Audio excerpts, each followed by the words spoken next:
Hello student. ठीक, हम पढ़ रहे थे किरण प्रकाशिकी और आज के इस लेक्चर में हम पढ़ेंगे आवर्धन और रेखीय आवर्धन, है ना। तो सबसे पहले बात करें जो हम कि आवर्धन क्या होता है और उसके कितने प्रकार होते हैं, है ना। तो हमने कॉनकेव मिरर से अवतल दर्पण से प्रतिबिंब के बनने का तरीका देखा था और उसमें हमने ये समझा था कि अगर हम एक अवतल दर्पण के सामने वस्तु को अलग अलग स्थितियों पे रखते हैं तो प्रतिबिंब भी उसका, है ना, अलग अलग स्थितियों पे बनाया जाता है अवतल दर्पण के द्वारा। तो अवतल दर्पण उसका प्रतिबिंब जो बनाता है ना, कैसे बनाता है, ठीक है, वास्तविक बनाता है, आभासी बनाता है। दूसरा कि कभी वस्तु के बराबर बनाएगा, कभी वस्तु से छोटा, कभी वस्तु के बराबर बनाएगा और बड़ा बनाएगा, है ना। तो हमने यहाँ पर क्या नोट किया कि अवतल दर्पण के सामने या उत्तल दर्पण के सामने अगर हम वस्तु रखते हैं तो उसका जो प्रतिबिंब बनेगा, ठीक है, वो दो तरह का तीन तरह से हो सकता है। वस्तु के बराबर बनेगा, वस्तु की लंबा से बड़ा बनेगा, छोटा बनेगा। तो ये वस्तु की लंबाई में या वस्तु की विमाओं में होने वाला जो वस्तु के सापेक्ष प्रतिबिंब की जो विमाओं में होने वाला परिवर्तन है, इसी को हम आवर्धन कहते हैं, है ना। जैसे वस्तु छोटी थी और प्रतिबिंब बड़ा बन गया, है ना, तो वस्तु की किस में परिवर्तन हो गया यहाँ पर, है ना, प्रतिबिंब बनने में लंबाई में परिवर्तन हो गया। तो इसे हम कह देंगे कि यहाँ पर क्या हो गया, आवर्धन हो गया, ठीक है। तो इस तरह से अगर वस्तु पतली है और प्रतिबिंब उसका फैल कर बन गया, है ना, मोटा बन गया, तो हम उसे कहेंगे कि यहाँ पर वस्तु प्रतिबिंब में क्या हो गया, आवर्धन हो गया। तो आवर्धन का मतलब क्या होगा यहाँ पर कि वस्तु की विमाओं के सापेक्ष, वस्तु की विमाएं मतलब लंबाई, उसका क्षेत्रफल और उसके आयतन के सापेक्ष प्रतिबिंब की विमाओं में जो परिवर्तन होता है उसे हम आवर्धन कहते हैं, ठीक है। और आवर्धन तीन विमाओं में हो सकता है, लंबाई में, आयतन में और क्षेत्रफल में, है ना। और ठीक है, तो उसके आधार पर हम आवर्धन को तीन तरह का बोलते हैं, रेखीय आवर्धन, क्षेत्रीय आवर्धन और आयतन आवर्धन, ठीक है। तो रेखीय आवर्धन कब होगा, है ना, तो अगर हमारे पास कोई वस्तु जो रेखीय रूप में हो, रेखीय लाइन के रूप में हो, ठीक है, लंबाई के रूप में हो, ठीक है, जैसे मतलब उसकी लंबाई अधिक हो। एग्जाम्पल के लिए हम एक लोहे की या किसी भी धातु की छड़ ले लें, है ना, छड़ हमने ले ली, तो यहाँ पर ये जो छड़ है इसकी जो लंबाई है उसकी चौड़ाई की तुलना में कैसी है, ज्यादा है। तो ऐसी वस्तु अगर हो जिसकी लंबाई दूसरी विमाओं की तुलना में ज्यादा हो तो हम इससे, है ना, क्या कहेंगे, रेखीय वस्तु कहेंगे, ठीक है। समझने के लिए हम इसको नाम दे देते हैं रेखिक वस्तु या रेखीय वस्तु, जिसकी लंबाई दूसरी विमाओं की तुलना में अधिक है। तो हमारे पास वस्तु इस तरह से भी हो सकती है, रेखिक वस्तु हो सकती।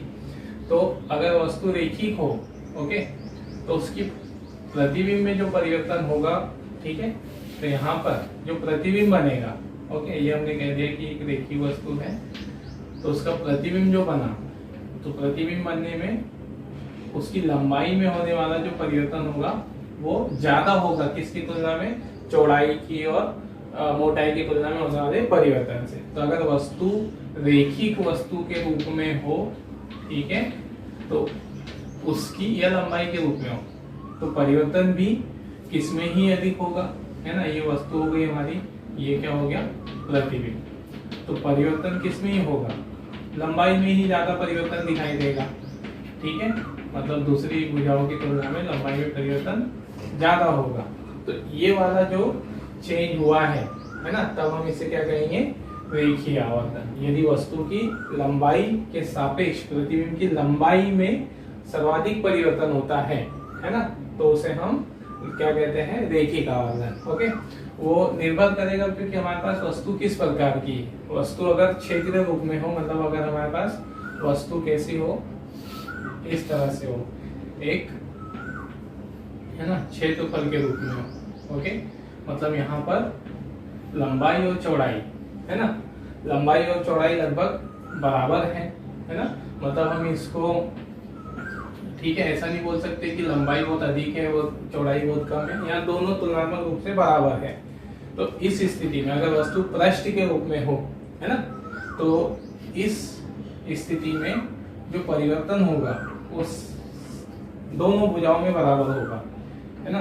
उसकी चौड़ाई में भी बराबर परिवर्तन होगा, लंबाई में भी उतना ही परिवर्तन होगा। तो लंबाई में भी बराबर और चौड़ाई में भी बराबर परिवर्तन होता रहेगा। तो हम क्या बोलेंगे कि परिवर्तन किस में ही हो गया, पूरे क्षेत्रफल में ही हो गया, है ना। तो यहाँ पर अगर किस में परिवर्तन हो रहा है, क्षेत्रफल में परिवर्तन हो रहा है, तो इसे हम क्या कहते हैं, क्षेत्रीय आवर्धन। ओके। फिर ऐसा हो सकता है कि वस्तु हमारे पास इस रूप में है, घन के रूप में, या है ना, मतलब उसकी तीनों विमाएं बराबर है। तीनों विमाएं से मतलब उसकी लंबाई, चौड़ाई, ऊंचाई बराबर, तुलनात्मक रूप से, है ना, बराबर है। हम उससे ना तो, है ना, किसी एक भुजा को हम इग्नोर नहीं कर सकते, कम नहीं बोल सकते, नगण्य नहीं कर सकते। तो इस स्थिति में जो परिवर्तन आएगा प्रतिबिंब बनने में, वो पूरा परिवर्तन किसमें आएगा, वस्तु की पूरी विमाओं में आएगा परिवर्तन एक साथ। मतलब पूरा के पूरा आयतन ही हमको आवर्धित होते दिखेगा। ओके। परिवर्तन किसमें होता दिखेगा, आयतन में परिवर्तन दिखेगा। तो अगर वस्तु इस रूप में हो, है ना, लंबाई, चौड़ाई और ऊंचाई बराबर हो, है ना, मतलब नगण्य नहीं की जा सकती किसी एक भुजा को, तो इस स्थिति में परिवर्तन सभी में, है ना, जो होगा वो नगण्य नहीं हो पाएगा। मतलब सभी पूरे आयतन में परिवर्तन गिना जाएगा, माना जाएगा। तो फिर हम उसे क्या कहेंगे, आयतन परिवर्तन, और इसे हम आयतन आवर्धन कहते हैं, जो है ना। तो ये हुआ जो आवर्धन मतलब वस्तु के सापेक्ष प्रतिबिंब की विमाओं में परिवर्तन होना आवर्धन कहलाता है। और विमाओं के आधार पर उसे हम 3 श्रेणी में रखते हैं। रेखीय आवर्धन, लंबाई में परिवर्तन अगर ज्यादा हो दूसरी भुजाओं की तुलना में, है ना, तो हम उसे लंबाई रेखीय आवर्धन कहते हैं। और अगर क्षेत्रफल में परिवर्तन हो, क्षेत्रीय आवर्धन, आयतन में हो तो आयतन आवर्धन, है ना। तो ये हुआ हमारे पास आवर्धन या मैग्निफिकेशन। ओके। तो हमें यहाँ पर इन तीनों में से अध्ययन करना है केवल किसका, रेखीय आवर्धन का, ठीक है, सिलेबस के अकॉर्डिंग। ओके। तो इतना नोट कर लीजिए, फिर हम इससे, ठीक है, देखते हैं अवतल और उत्तल दर्पण के लिए। ठीक है। तो अब हम इसे समझते हैं उत्तल दर्पण के लिए, अवतल दर्पण के लिए पहले। ओके। तो इसका रेखीय आवर्धन का जो सूत्र है, जो वो कैसे बनेगा, है ना, उसको समझना पहले। जैसे उदाहरण के लिए हमने कहा कि अवतल दर्पण है और अवतल दर्पण के सामने कोई 3 सेंटीमीटर लंबाई वाली वस्तु रखी, ओके, और ये उसका प्रतिबिंब बनाता है 15 सेंटीमीटर लंबाई वाला, ऊंचाई वाला, है ना। तो अभी हमको यहाँ ये पता करना है, अभी हमको ये तो समझ में आ गया कि यहाँ पर क्या हुआ है, आवर्धन हुआ है, लंबाई बड़ी है, मतलब देखिए आवर्धन हुआ है। अब कितना आवर्धन हुआ है, लंबाई कितनी बड़ी है, तो हम क्या करेंगे यहाँ पर, है ना, हमको प्रतिबिंब की लंबाई और वस्तु की लंबाई की तुलना करके ये देखना है कि प्रतिबिंब में कितने, लंबाई में कितना परिवर्तन हुआ है। तो हम यहाँ क्या करेंगे, है ना, हम, ठीक है, प्रतिबिंब की लंबाई में, ठीक है, भाग दे देंगे किससे, वस्तु की लंबाई से, है ना। मतलब हम क्या करेंगे, यहाँ 15 को डिवाइड कर देंगे किससे, 3 सेंटीमीटर से।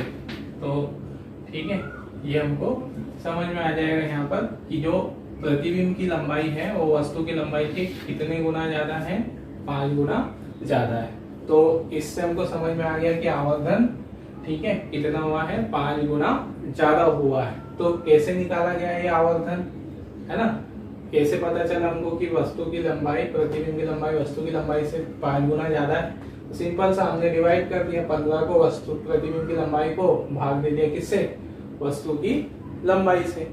तो यहाँ जो, ठीक है, प्रतिबिंब की लंबाई को वस्तु की लंबाई से भाग दे दिया, तो ये जो राशि मिली हमको, है ना, इसी को हम क्या कह देते हैं, इसी से हमको पता चला कि लंबाई में कितना आवर्धन हुआ है। और लंबाई में आवर्धन हुआ है मतलब इसी से हमको क्या पता चला, कितना रेखीय आवर्धन हुआ है।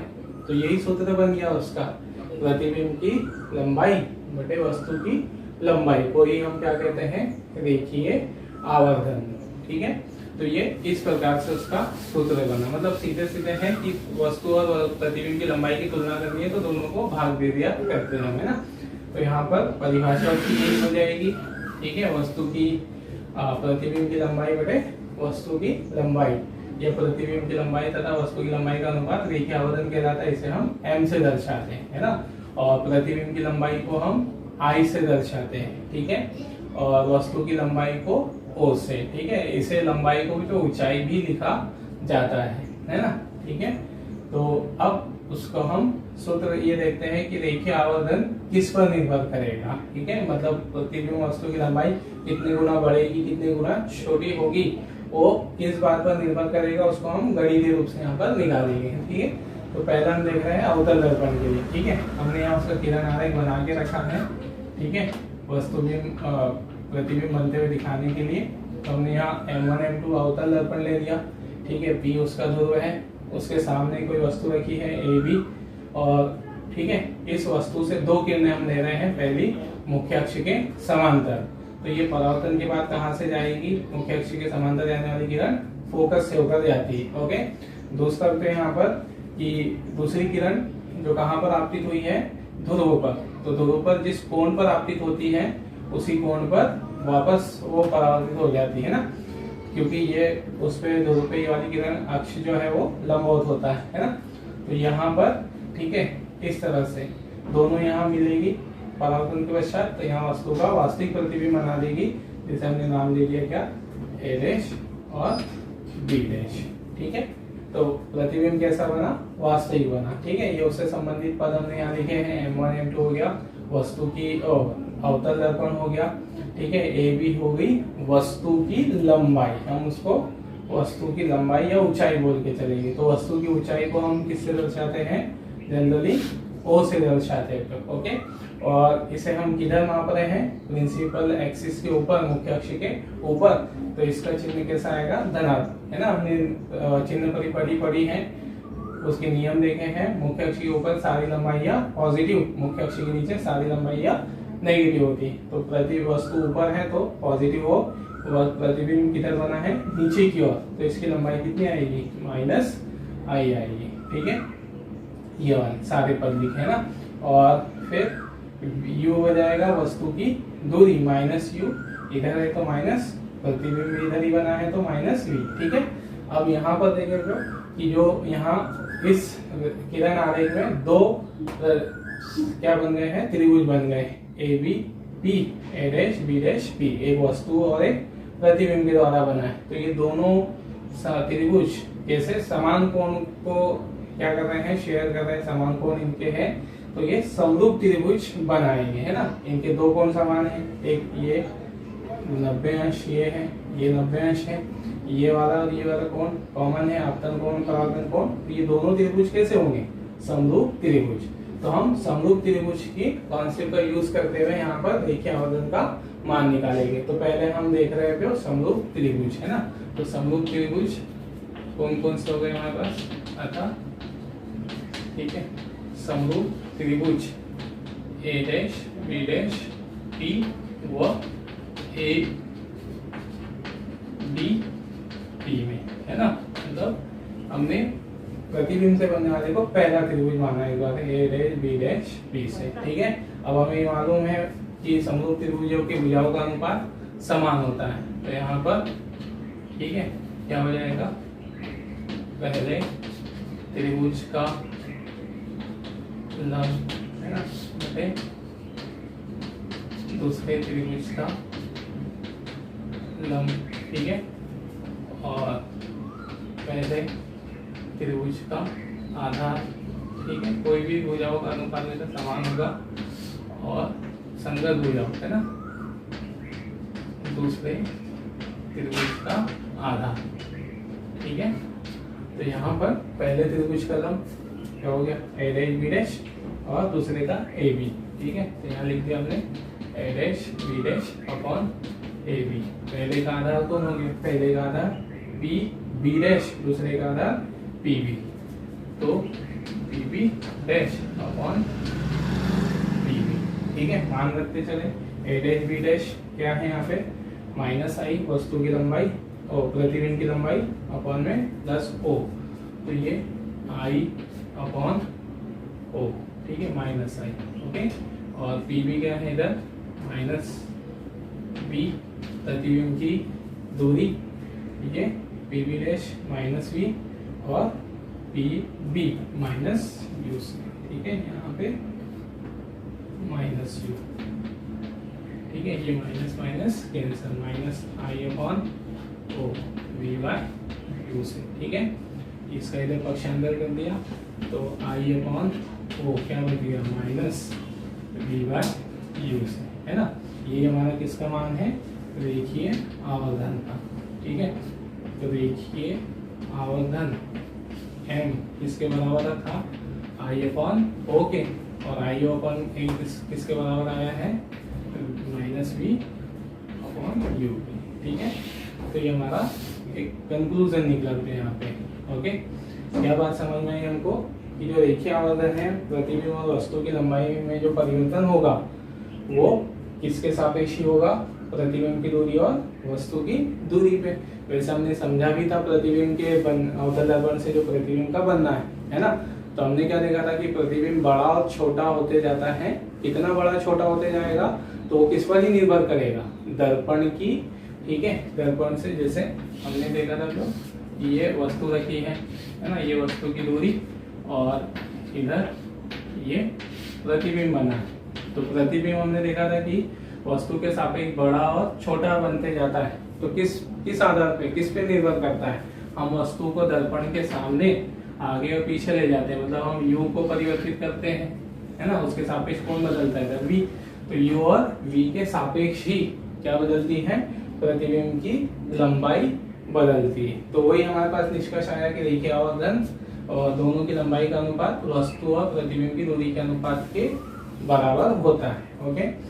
तो नेक्स्ट है ना, अब यहाँ से ओके, ये रहा रेखीय आवर्धन। इसको अगर हम शब्दों में लिख दें तो रेखीय आवर्धन कितना आ गया, ठीक है, माइनस, ठीक है, v क्या है, v है प्रतिबिंब की दूरी, दर्पण से दूरी, और u क्या है वस्तु की दर्पण से दूरी, ओके। तो यहाँ पर हमारा रेखीय आवर्धन, ठीक है। रेखीय आवर्धन को हम इस रूप में भी लिख सकते हैं, ठीक है। और यहाँ ये जो माइनस चिन्ह है, माइनस चिन्ह हमको क्या बता रहा है कि प्रतिबिंब वास्तविक बना है या वास्तविक बना है ना, मतलब आभार चिन्ह यहाँ पर रेखीय आवर्धन का जो चिन्ह है वो वस्तु के आभासी और उसके वास्तविक होने को दर्शाता है। तो यहाँ प्रतिबिंब कैसा बना है, कैसा बना है, वास्तविक बना है। वास्तविक मतलब हमेशा उल्टा बनता है, तो इसलिए यहाँ माइनस में आएगा जो आंसर, ठीक है। तो ठीक, एक बात तो हमको समझ में आ गई यहाँ पर, है ना, कि जो आवर्धन है वो दोनों की दूरी पर निर्भर करेगा, है ना, वस्तु और प्रतिबिंब की दूरी पर। अब वो नेगेटिव और पॉजिटिव कब आएगा, है ना, वास्तविक प्रतिबिंब के लिए और आभासी प्रतिबिंब के लिए उसका चिन्ह क्या रहेगा, ठीक है। तो यहाँ पर पहला हम देख रहे हैं विशेष स्थितियों में, ठीक है, विशेष स्थिति। पहला, यदि प्रतिबिंब, ओके, मतलब यहाँ जो अवतल दर्पण है वो वास्तविक और आभासी दोनों प्रतिबिंब बनाता है। तो इसलिए हम पहले किसके द्वारा ले रहे हैं, वास्तविक प्रतिबिंब के लिए, है ना। यदि प्रतिबिंब वास्तविक बनता हो तो वास्तविक प्रतिबिंब के लिए, ठीक है। तो यहाँ वस्तु की लंबाई कितनी हो गई, ठीक है, वस्तु की लंबाई माइनस यू, किसमें आई, ऋणात्मक, ओके। मतलब हम सिर्फ चिन्ह पे ध्यान दे रहे हैं, अभी सिर्फ चिन्ह पे हम फोकस कर रहे हैं कि वास्तविक के लिए और आभासी के लिए उसके चिन्ह क्या रहेंगे। तो वस्तु की दूरी हमने सही है ना, वस्तु की दूरी क्या होगी, माइनस यू, ऋणात्मक होगी, है ना। फिर प्रतिबिंब की दूरी ये क्या होगी, माइनस v होगी, और ये भी कैसी आई, ऋणात्मक, है ना। तो फिर रेखीय आवर्धन क्या आएगी, रेखीय आवर्धन, ठीक, माइनस प्रतिबिंब की दूरी, ठीक है, माइनस प्रतिबिंब की दूरी क्या है, माइनस u, और वस्तु की दूरी क्या है ना, वस्तु की दर्पण से दूरी क्या है, ओ, प्रतिबिंब की दूरी माइनस v, वस्तु की दूरी कितनी है, माइनस u। तो ये माइनस माइनस क्या हो गया, कैंसिल हो गया, ठीक है, ये माइनस कैंसिल। तो रेखीय आवर्धन जो है ना, m जो है वो कैसे निकल कर आया है, ठीक, m का मान क्या आ गया, माइनस v/, ओके, सिर्फ चिन्ह पे ध्यान दें, कैसा आया, ऋणात्मक, ओके, ये है ना, m का मान क्या है यहाँ पे, ऋणात्मक आया। तो क्या बात नोट की हमने यहाँ कि अगर प्रतिबिंब वास्तविक होता है तो रेखीय आवर्धन का मान क्या आएगा, ऋणात्मक, या ऋणात्मक मान है इसका मतलब प्रतिबिंब कौन सा मतलब होगा, वास्तविक बन रहा होगा, है ना। तो नोट में हम लिखे यहाँ पे, ठीक है, कि वास्तविक, ठीक है, प्रतिबिंब के लिए रेखीय आवर्धन कैसा होता है, ऋणात्मक होता है,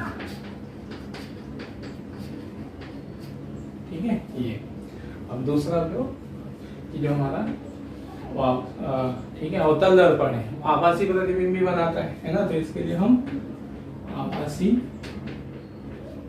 प्रतिबिंब वाली स्थिति भी देखेंगे, है ना, आभासी प्रतिबिंब के लिए, ठीक है। वस्तु की दूरी कितनी होगी, तो वस्तु की दूरी तो हमेशा माइनस u में रहेगी, है ना, इसमें आएगी ऋणात्मक में, चिन्ह पे ध्यान दें ना। प्रतिबिंब की दूरी, प्रतिबिंब की दूरी माइनस v, सॉरी, वास्तविक प्रतिबिंब किधर बनाता है, अवतल दर्पण, है ना, हमने देखा था। फिर अपने एक बार देख लेते हैं, हमने पूरे सभी स्थितियां देखी थी प्रतिबिंब कैसे बनता है। तो वास्तविक प्रतिबिंब ये कब बनाता है, जब वस्तु कहाँ पे रखी हो, और आभासी प्रतिबिंब ये कब बनाएगा, जब वस्तु उसके दोनों ओर कहाँ पर रखी हो, फोकस के बीच में।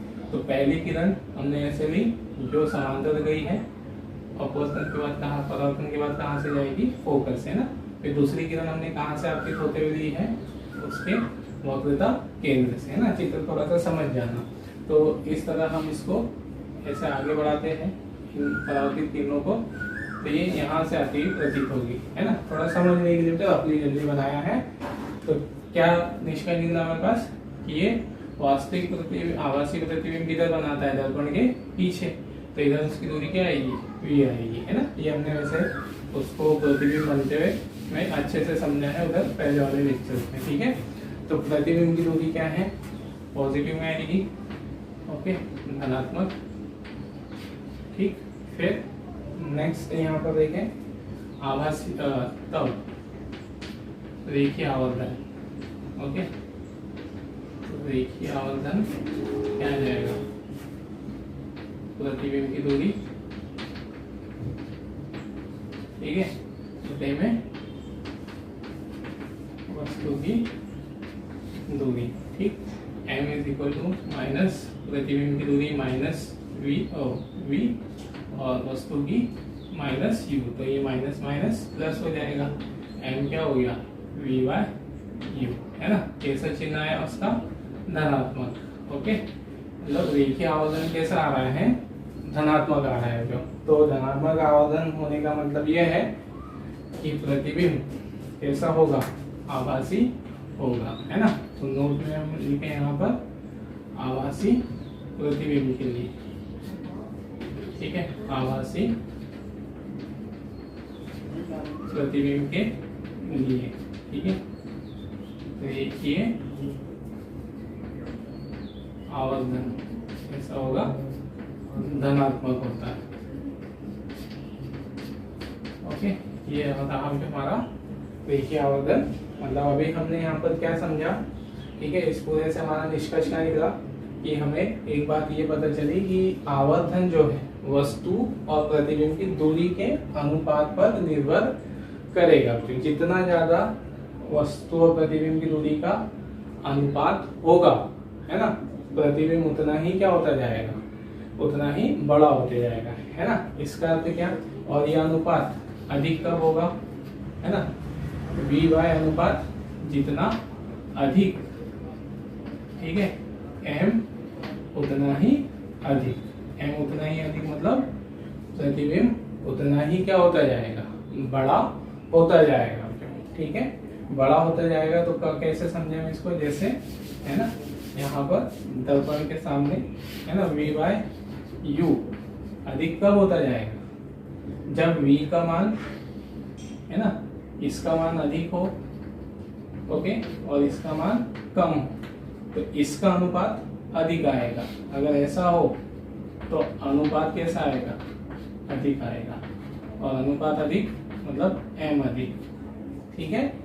तो हम अवतल दर्पण के सामने वस्तु से अगर बड़ा, वस्तु का बड़ा प्रतिबिंब बनाना चाह रहे हो, बड़े से बड़ा, है ना, तो हमें वस्तु को दर्पण के निकटतम रखना पड़ेगा, पास से पास में रखना पड़ेगा, है ना। तो U कम से कम होगा, और U जितना पास में होगा, है ना, प्रतिबिंब उतना ही क्या बनेगा, दूरी पर बनेगा, और ये जितनी दूरी पर बनेगा उतना ही रेखीय आवर्धन भी ज्यादा होगा। मतलब अवतल दर्पण से हमें प्रतिबिंब बड़ा बनाना है तो U का मान कम रखना पड़ेगा, है ना, और U का मान कम रखेंगे तो ये अनुपात बड़ा हो जाएगा, मतलब रेखीय आवर्धन ज्यादा हो जाएगा, ठीक है।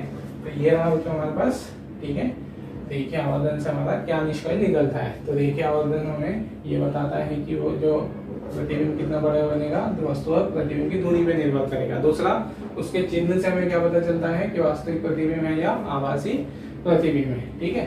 अब एक और बात यहाँ पे, ठीक है, मतलब हमें दो बातें पता चलती हैं रेखीय आवर्धन से।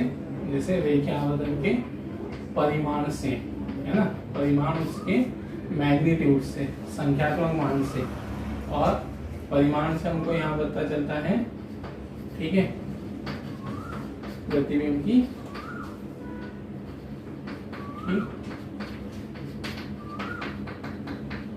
लंबाई में परिवर्तन, ओके ओके। रेखीय आवर्धन के परिमाण मतलब उसकी संख्यात्मक मान जो है, संख्यात्मक मान से हमको प्रतिबिंब की लंबाई में परिवर्तन कितना हुआ है वो पता चलेगा। और रेखीय आवर्धन के चिन्ह से, है ना, चिन्ह से हमको क्या पता चलता है, प्रतिबिंब की प्रकृति पता चलती है ना, कि वो कैसा है, वास्तविक या आभासी, है ना। ये हमको इससे समझ में आया, ठीक है। अब यहाँ पर, है ना, परिमाण से, ठीक है, चिन्ह से तो हम समझ गए कि प्रकृति वास्तविक होगी, आभासी होगी, ऐसे। अब परिमाण से कैसे पता चलेगा कि वस्तु में परिवर्तन अधिक हुआ है या कम हुआ है ना। तो जैसे m का जो परिमाण है, m के परिमाण के 3 मान हो सकते हैं, या तो m का मान 1 होगा, है ना, ओके, या 1 से कम 1 से ज्यादा होगा, ठीक। तो पहले समझिए, जैसे हमने कहा जो m कितना है हमारे पास, V बाय U, ओके। और अगर हमने कहा यदि, ठीक है, या हम इसको ऐसा लिख सकते हैं V बराबर, ठीक है, V मतलब क्या है, प्रतिबिंब की O, या ऐसे लिखे I बाय O, है ना। तो इसे हम लिखें I क्या है, वस्तु की लंबाई, प्रतिबिंब की लंबाई बराबर m गुणित वस्तु की लंबाई, ठीक है, ओके। तो यहाँ पर m, है ना, इसको हम ऐसे लिखते हैं I बराबर m टू O से। अब हमारे पास जो m है ना, हमने कहा उसके परिमाण से हमको परिवर्तन पता चलता है। तो उसका जो परिमाण है इसके तीन तरह के मान हो सकते हैं। तीन तरह के मान हो सकते हैं। पहला कि m 1 हो सकता है। तो यदि m बराबर 1 है तो इससे हम क्या समझेंगे, तो यहाँ रख के देख लेते हो, i बराबर m का मान 1 रख दो तो 1 गुणित o है ना, i बराबर क्या, i बराबर o से। क्या समझ में आया हमको कि m का मान अगर 1 हुआ तो प्रतिबिंब की लंबाई ठीक वस्तु की लंबाई के बराबर होगी। मतलब वस्तु 10 सेंटीमीटर लंबी है तो प्रतिबिंब भी 10 सेंटीमीटर है ना लंबा ही होगा, है ना। ओके, फिर m का मान, दूसरा मान जो संभव है, m का मान 1 से अधिक हो सकता है। अब 1 से अधिक कुछ भी हो सकता है, हम समझने के लिए यहाँ m को 2 ले लेते हैं। ओके, 2 ले लेते हैं, तो 2 ले लेते हैं तो i बराबर कितना हुआ, 2 इंटू ओ। तो इससे क्या समझे हम कि अगर m का मान 1 से अधिक हुआ या उदाहरण के लिए 2 हुआ तो इसका अर्थ हुआ कि प्रतिबिंब की जो लंबाई है वो वस्तु की लंबाई से कैसी है, दुगनी है ना। तो m का परिमाण अगर 1 से ज्यादा हुआ है ना तो क्या समझ में आया हमको, वस्तु प्रतिबिंब कैसा बनेगा, बड़ा बनेगा, है ना।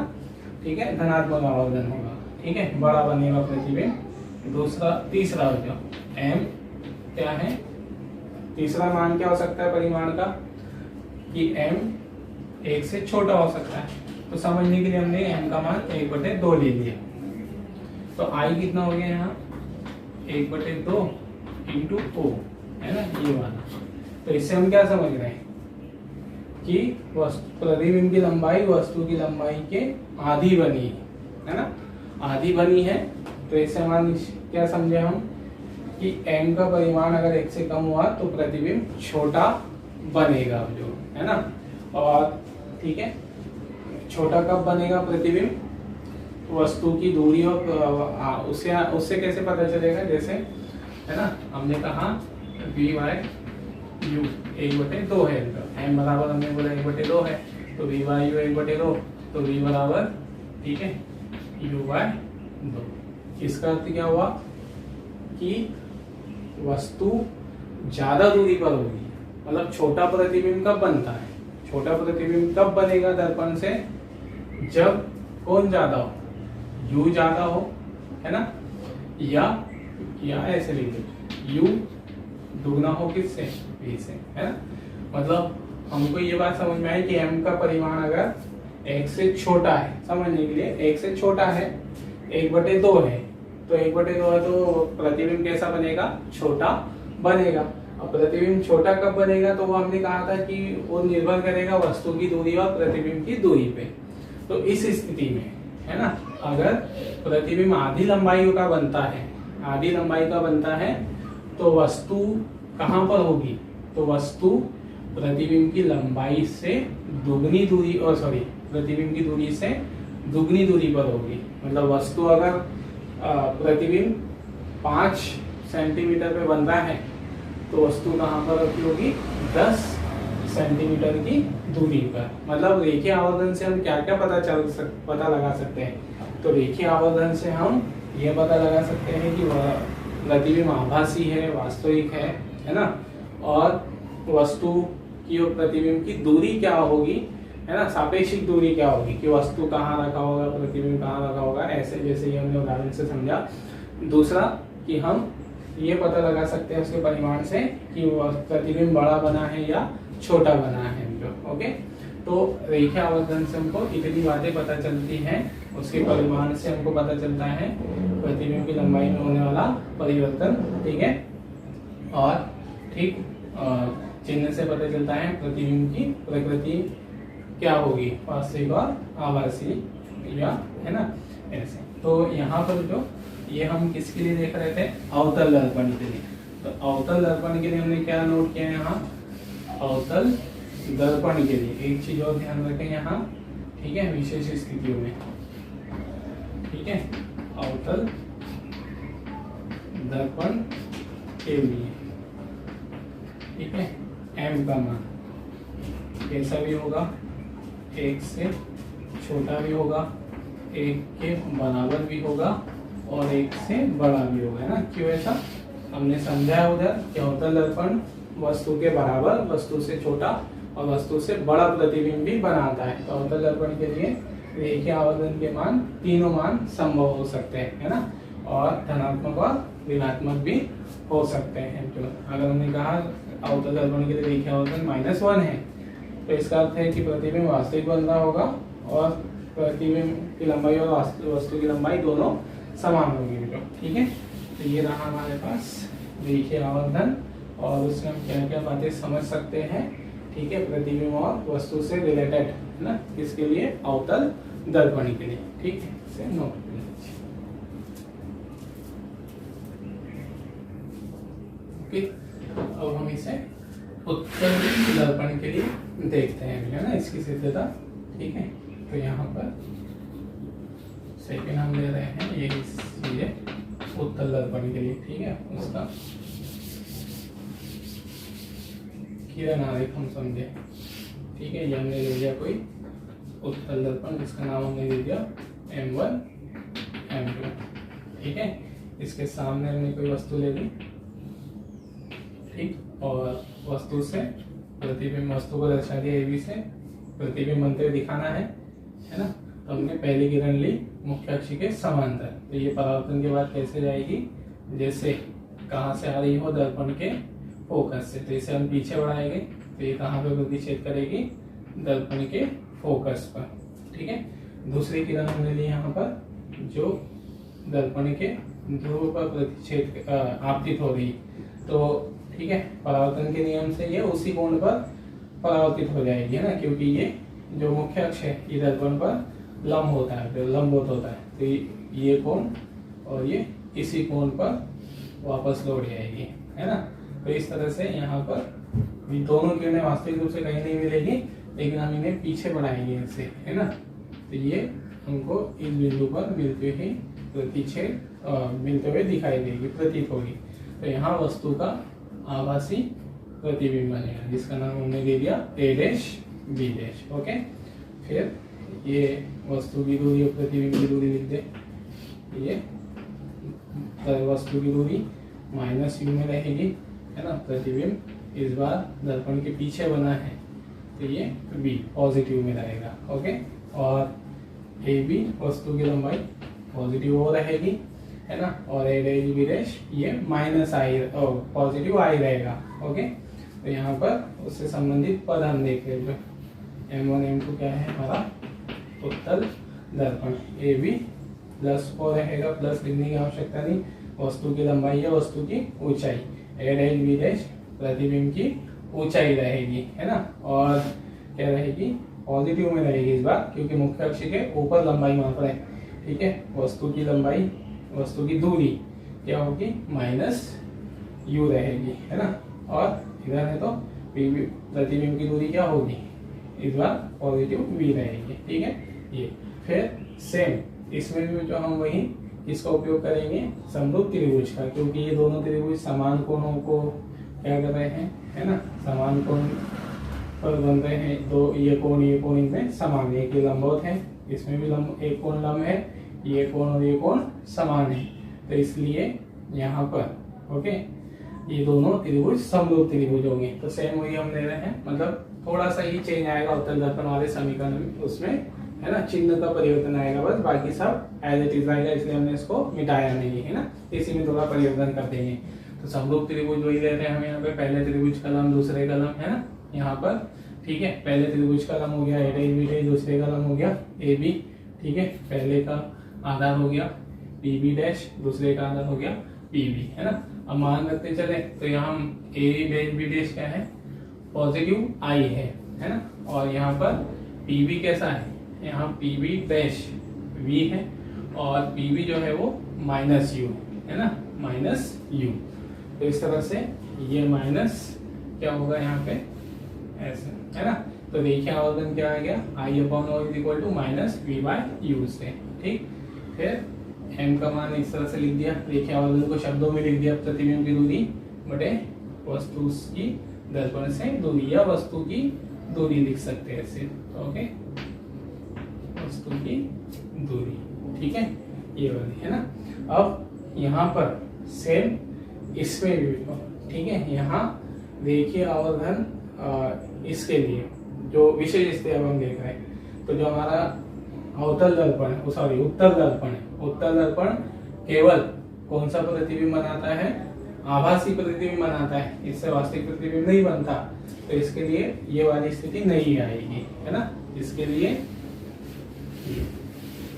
ओके, विशेष स्थितियों में, ठीक है, केवल कौन सी स्थिति हम देखेंगे इसमें अवतल दर्पण वाले में, विशेष स्थिति ये आभासी प्रतिबिंब के लिए, क्योंकि उत्तल दर्पण केवल आभासी प्रतिबिंब बनाता है ना। तो ये बातें सारे पद वही रहेगी कि वस्तु की दूरी माइनस u, प्रतिबिंब की दूरी v, ये धनात्मक आएगा। तो आभासी प्रतिबिंब के लिए देखिए आवर्धन धनात्मक होता है, मतलब उत्तल दर्पण के लिए, उत्तल दर्पण के लिए देखिए आवर्धन केवल और केवल धनात्मक होगा, क्योंकि वो केवल कौन सा चिन्ह कैसा प्रतिबिंब बनाता है ना, वो आभासी प्रतिबिंब बनाता है। और अवतल के लिए दोनों होंगे, धनात्मक भी और ऋणात्मक भी, ठीक है। फिर यहाँ पर, है ना, अगला बिंदु अवतल, यहाँ पर, ठीक है, उत्तल लिख रहे हैं हम, उत्तल दर्पण के लिए, ठीक। तो उत्तल दर्पण के लिए प्रतिबिंब हमेशा कैसा बनता है, वस्तु के सापेक्ष छोटा बनता है ना। तो m का मान हमेशा 1 से कम होगा।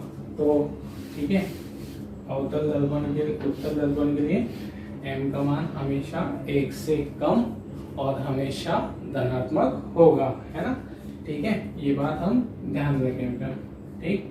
इसको मतलब इन पे हमारे कभी ऑब्जेक्टिव्स बन जाते हैं, ठीक है, मतलब कि फिल इन द ब्लैंक्स में छोटे मोटे से बोर्ड एग्जाम में कि रेखीय उत्तल दर्पण के लिए रेखीय आवर्धन कैसा होगा, धनात्मक और 1 से कम होगा, और अवतल दर्पण के लिए रेखीय आवर्धन कैसा होगा, धनात्मक, ठीक है, और ऋणात्मक दोनों होगा, और 1 के बराबर, 1 से बड़ा और 1 से छोटा अवतल दर्पण के लिए, है ना। तो ये रहा हमारा रेखीय आवर्धन, इसके द्वारा उत्तल दर्पण और अवतल दर्पण के द्वारा, ठीक है।